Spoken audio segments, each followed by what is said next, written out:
Hi everybody, welcome to Old Guy's Garage. Oh,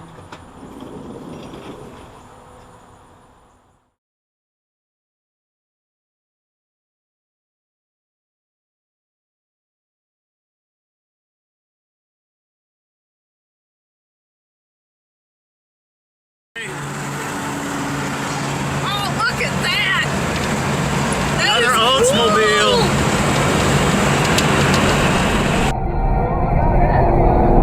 Like we got a little G-body parade here.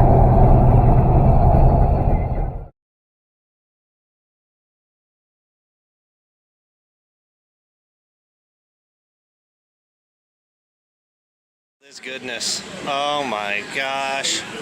That is some goodness. That probably makes your mouth water, doesn't it? Oh man. Look at all that goodness. Oh man. Shiny parts. Oh yeah, hey. There's my name. It's got my name on it. Don't pull it straight up. You gotta pull it along. There you go.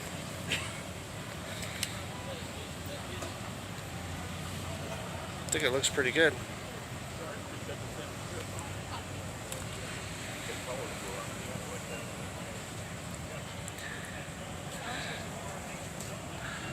Easy does it.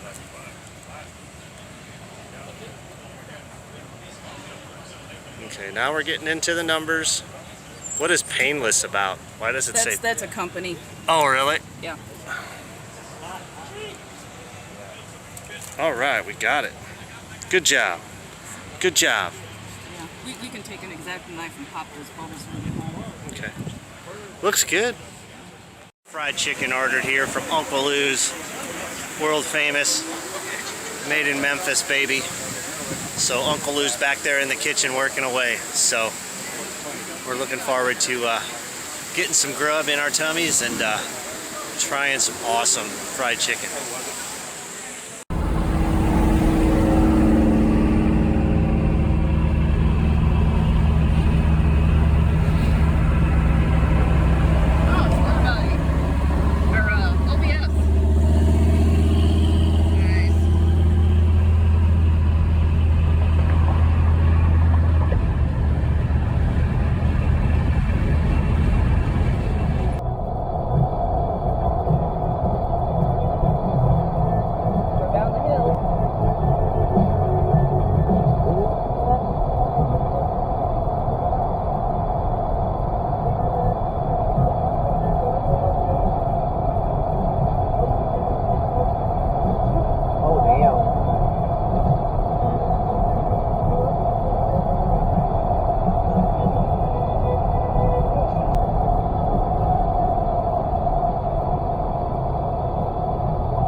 Focus, you piece of shit.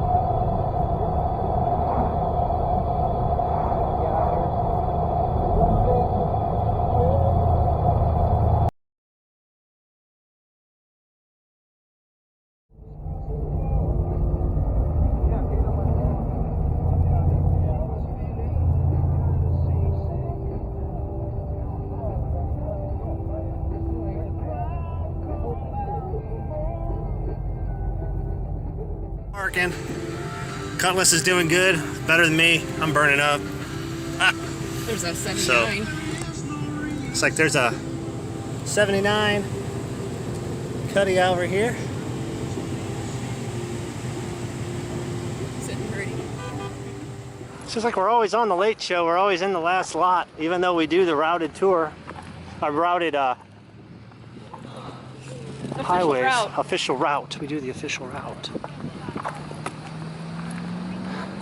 Seems like we'd have to get up at like frickin' 6:30 to make it here by the time the gate opens. We got here by like 1 o'clock.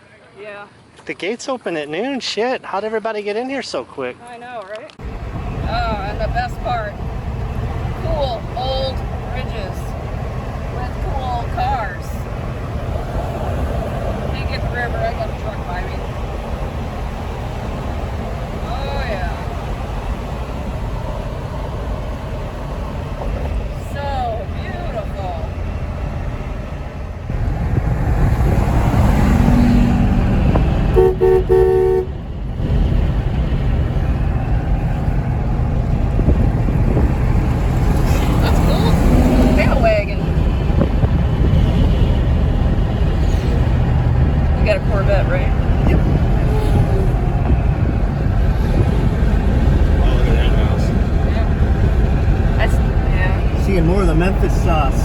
today.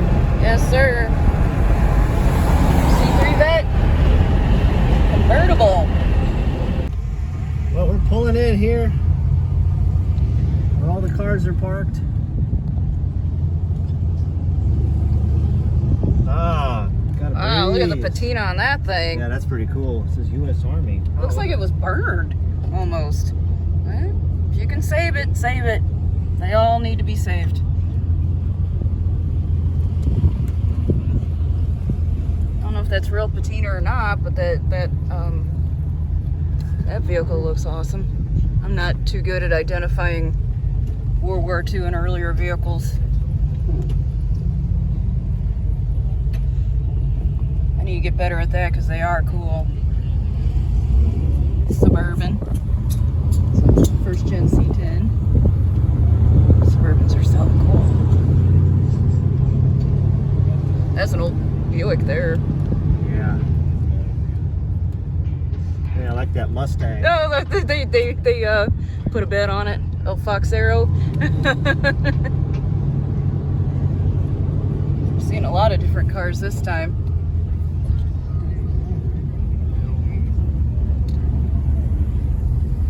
There's a Cutlass, very patinaed Cutlass.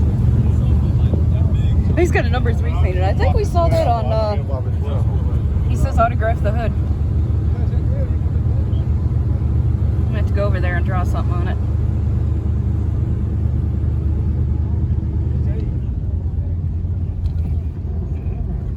Gonna do some off-roading here. Yeah. Looks like we don't get to park on the pavement like everybody else. Are we gonna have to walk all the way back to this through this fence? I hope there's a break in the fence. That would kind of suck. Yeah, everybody's walking through it. Yeah, that does kind of suck. Well, I mean, if you look at it, the whole thing is gravel. Oh, well, I saw cars on pavement. We just get the back 40. Yeah. I wonder if people outside of Missouri say that. They refer to somewhere far out as the back 40.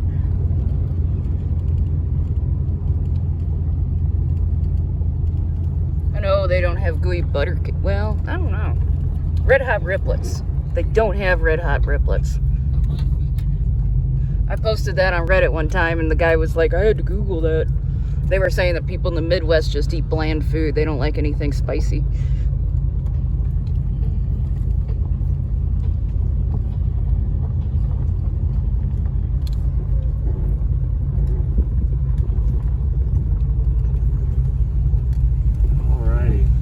Okay, looks like we get to hang out behind the Nova that we were cruising behind on the way in.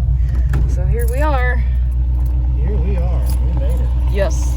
Pier 30. Yeah, Victor's like, time to pop the top. Yes.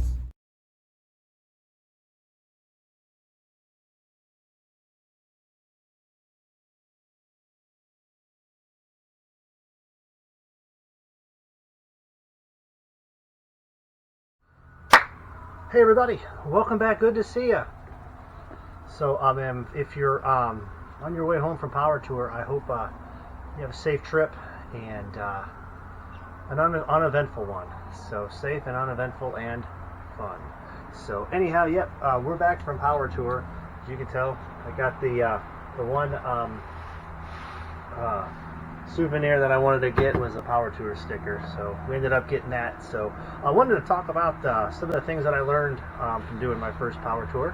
So we're going to go over that and touch base on some of the things that we really enjoyed. And we did take the 86 Cutlass.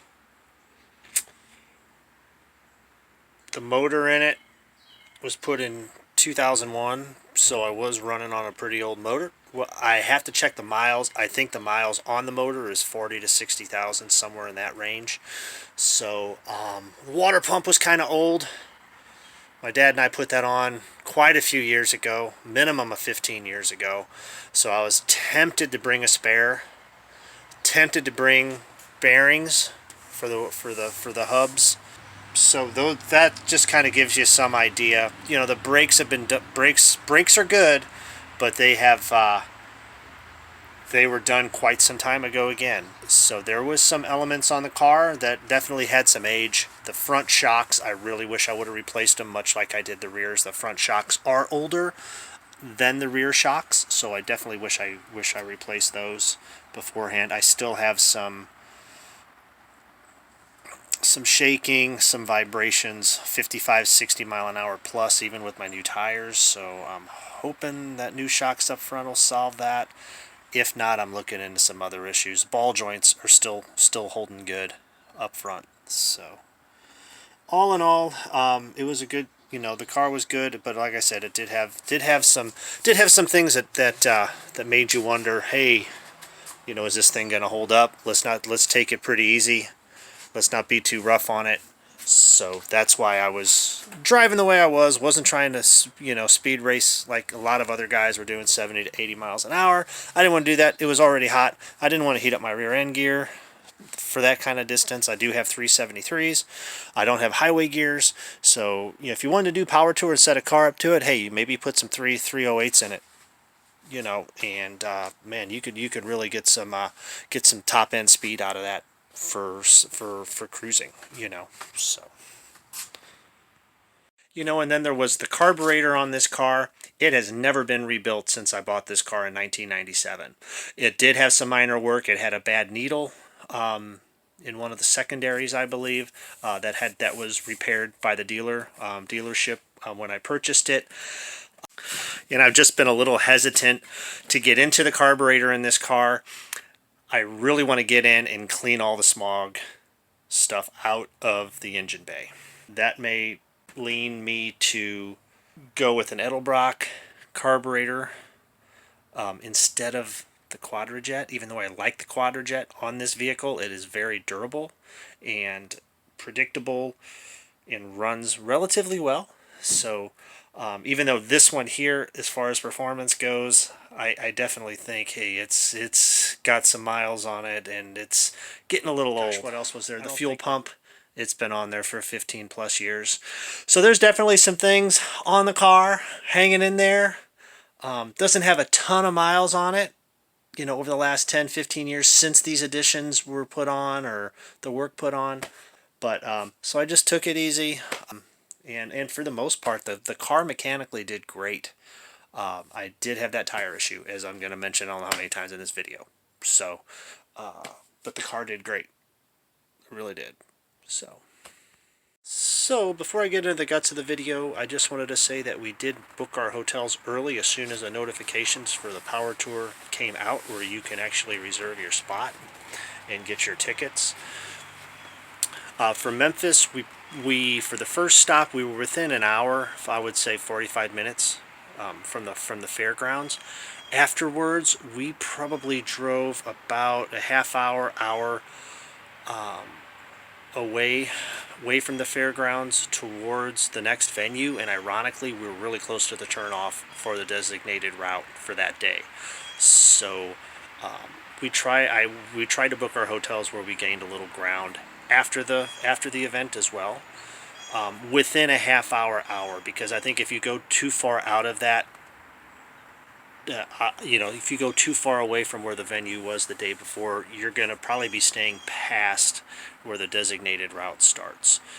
So we timed it lucky. I think as long as you book the hotel for the evening, within a half hour to an hour of where that venue was that day, you should be good. Well, I know we were. So we may have got lucky. It may not be like that all the time.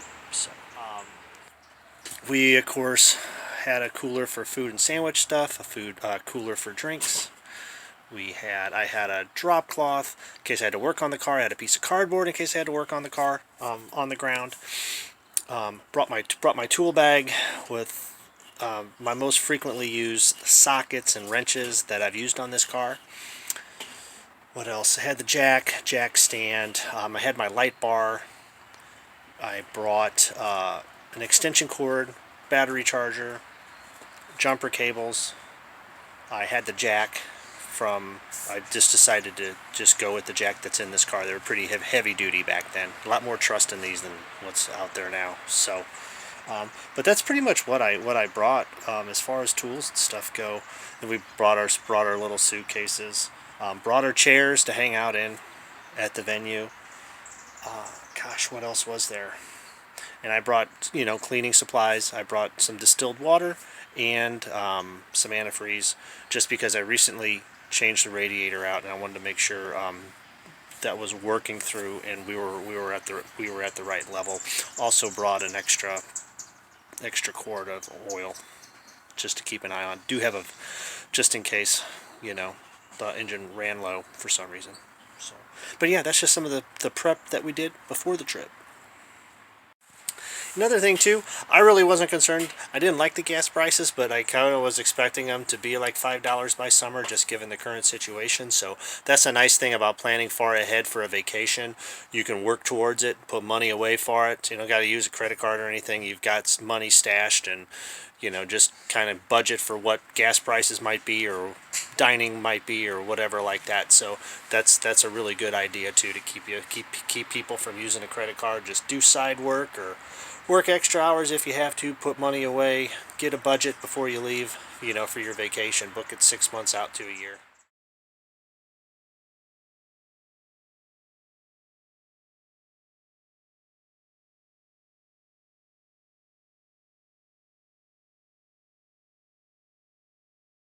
Well, we know it was a hot one.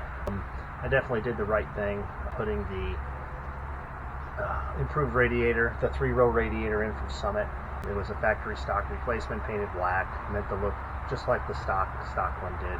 So the new fan clutch, it was a heavy duty model that matched the one that was on there. The one that was on there just wasn't going to work. So also did change the alternator out in the weeks prior as well. So that I wanted to make sure we didn't have any power problems. So that was definitely the right move. Put new shocks on the night before, rear shocks on the night before we left. Just to, the ones that I had on there, they were probably 10, 15 years old. They were in good shape, but I definitely noticed a ride improvement with the new shocks. So, gosh, what else did I do right before I left for Power Tour? We rotated the tires, checked the air, all that good stuff, changed the oil. I definitely changed the transmission fluid, put a new gasket on the transmission pan, and I think that just about wraps it up, changing the oil. So those were definitely some things that I did right. Some things that I could have done better on was definitely the tires. The tires on here were definitely longer than I thought they were. So the technician stated that they were from like 2002. So not good. And you're heading out for Power Tour in extreme heat. So we did have an issue coming back after we left Hoover, heading towards Decatur, Alabama.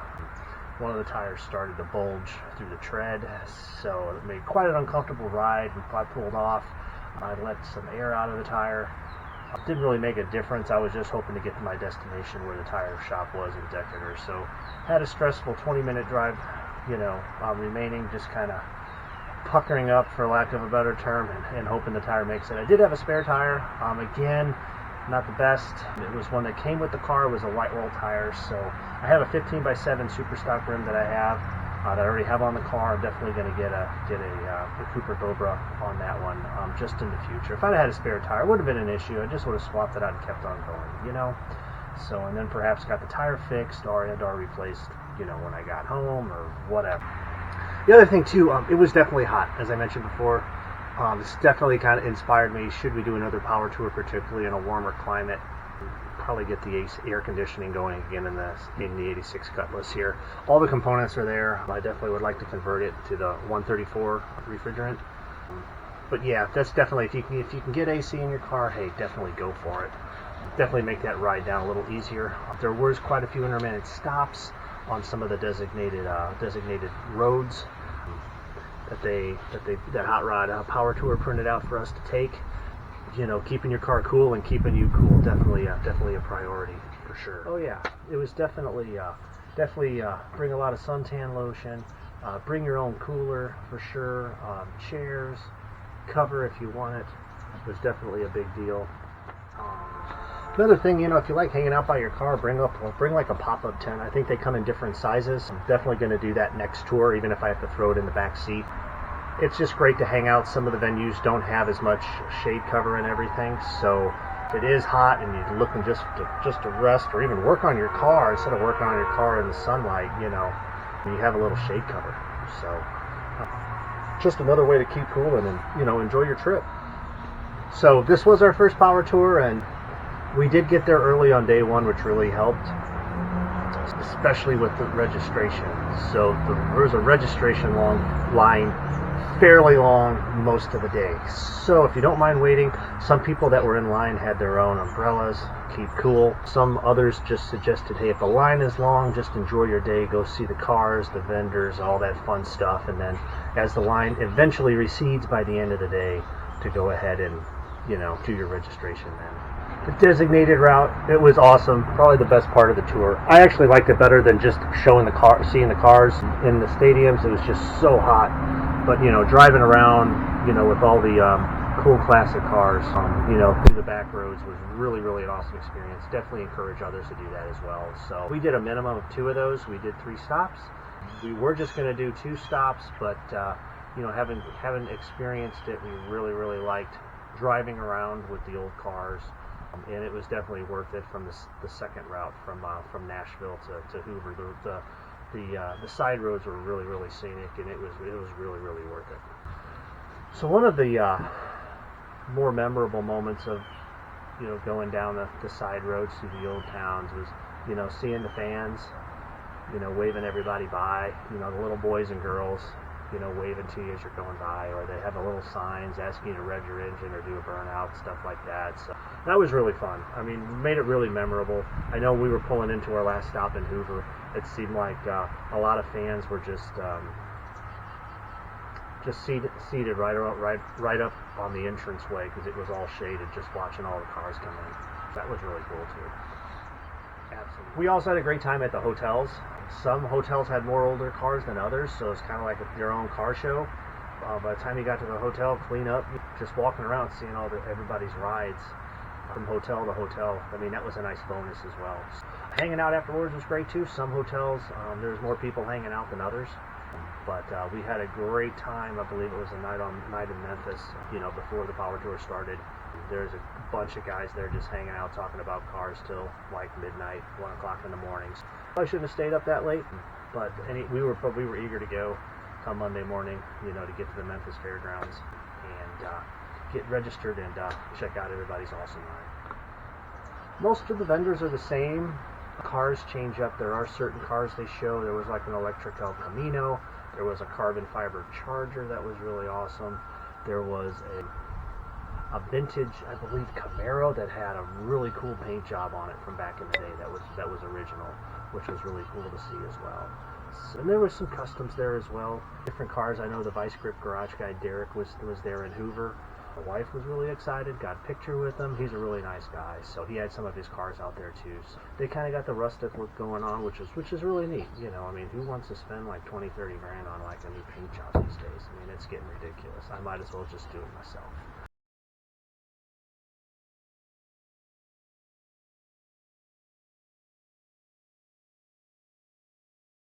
Edelbrock also had a really good booth. It was nice seeing all the different manifolds and all the different products that they offer in person. Yeah, another thing too, the vendors. There's quite a few vendors. I wasn't looking to buy anything. I was just checking out product. So Summit was there. They had a really, really interesting booth with some cool stuff.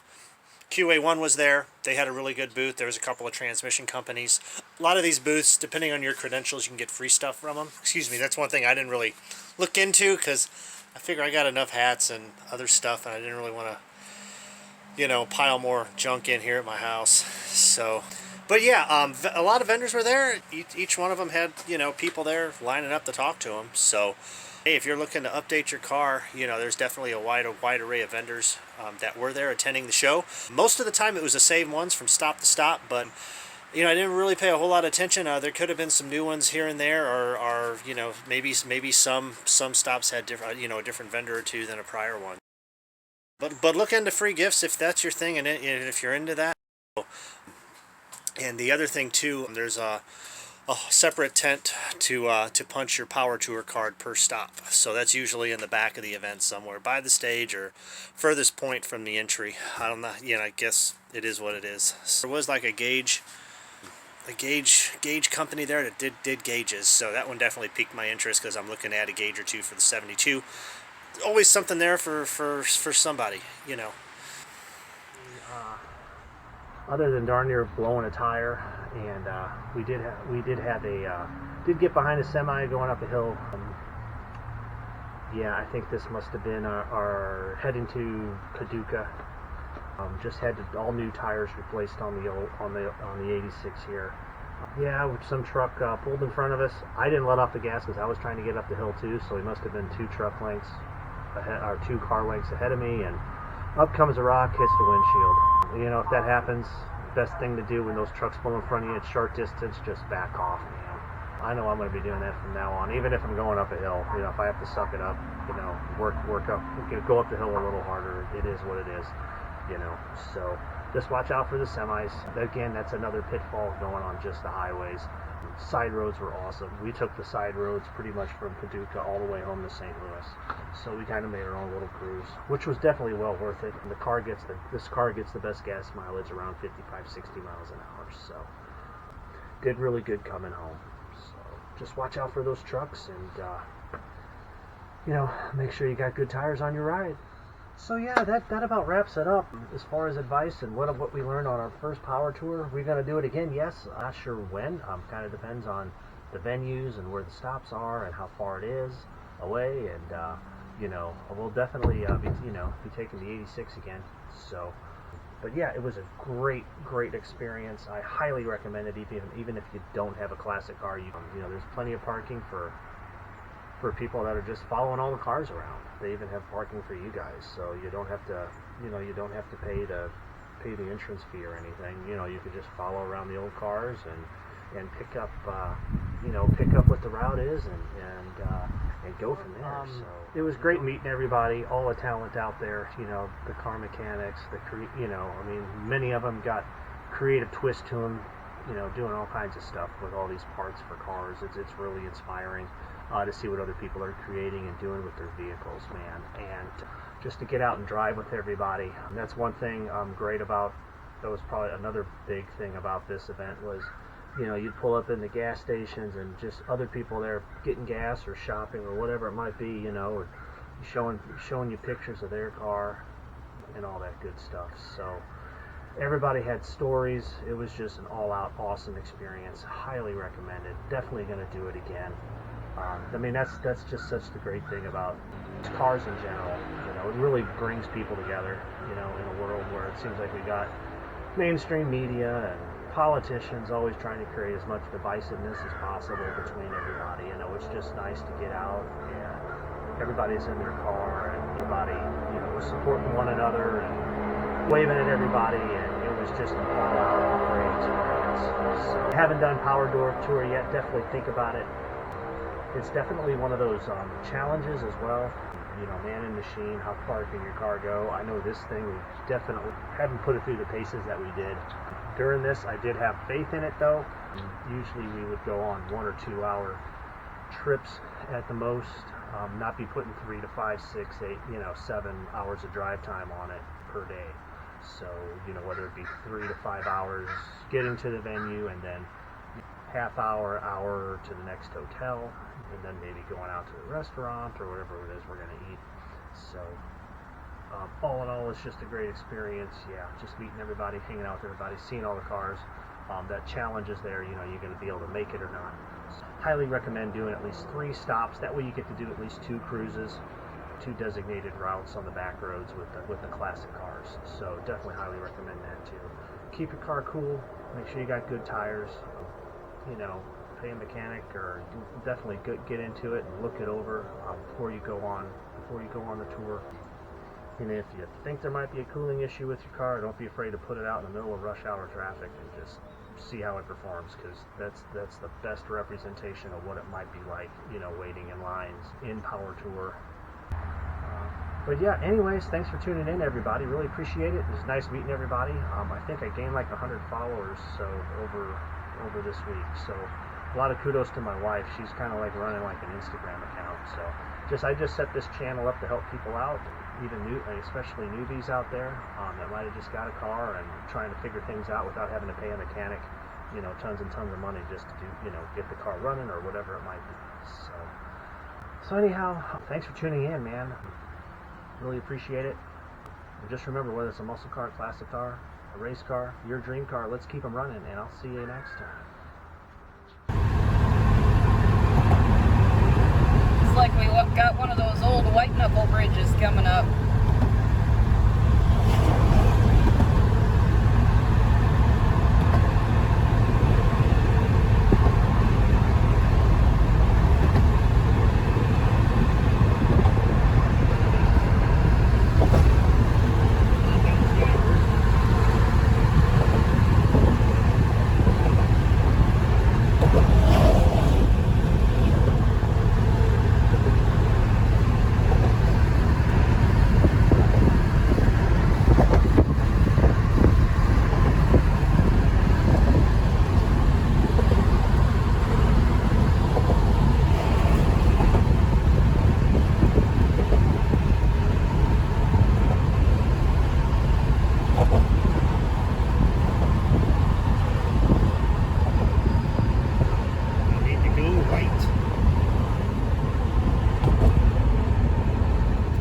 Final stop here, getting some good old barbecue.